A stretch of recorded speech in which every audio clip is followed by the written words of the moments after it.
حسین زندہ باد، حسین زندہ باد، حسین زندہ باد، حسین زندہ باد۔ نحمده ونصلي ونسلم على رسوله الكريم، اما بعد فاعوذ بالله من الشيطان الرجيم، بسم الله الرحمن الرحيم۔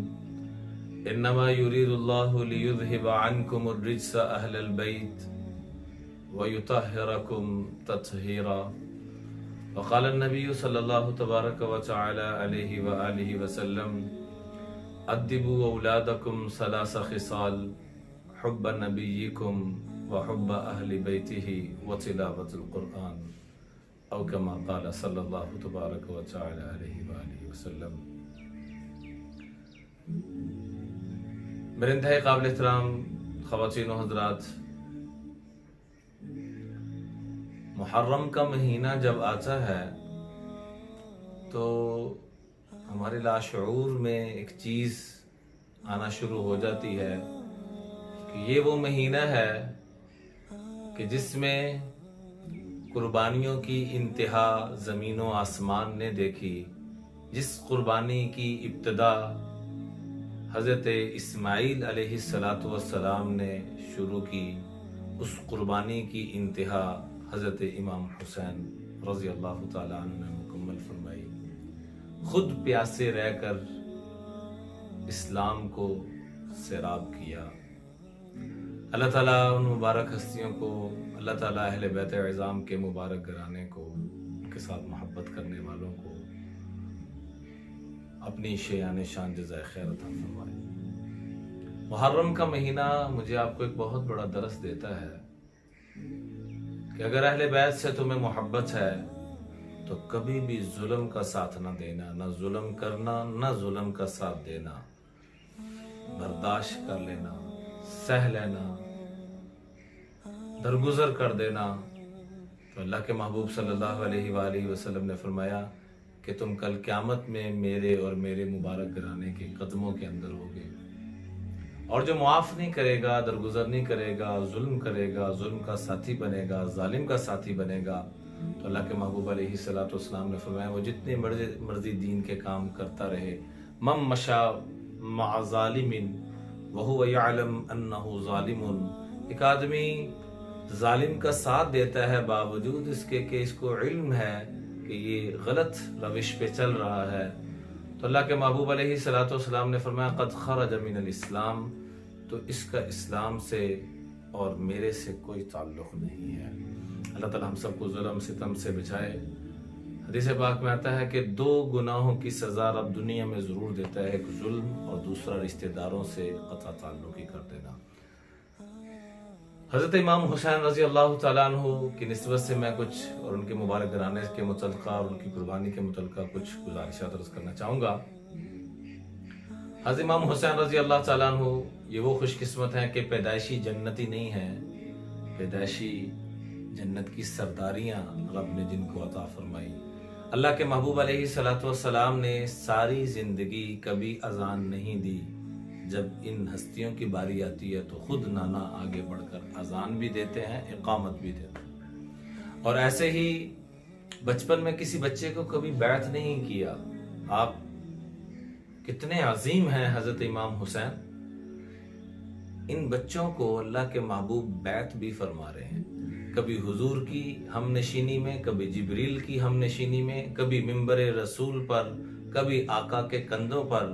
صحابہ رشک بری نگاہوں سے دیکھا کرتے تھے، زمین و آسمان رشک بری نگاہوں سے دیکھا کرتا تھے ہستیوں کو۔